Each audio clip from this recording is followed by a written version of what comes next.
Hi, Rico the Wedding Singer here. I'm going to teach you how to crack your back while you're on tummy using the bow stretch.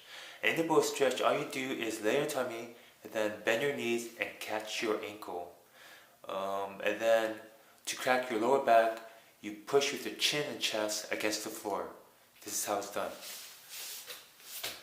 So you go side to side to catch your ankle, like so,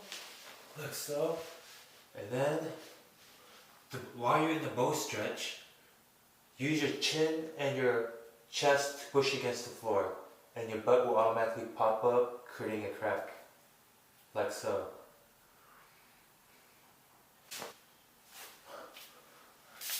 And that's how you do it. Please consult your doctor, physician, or chiropractor. Again, I'm just a wedding singer.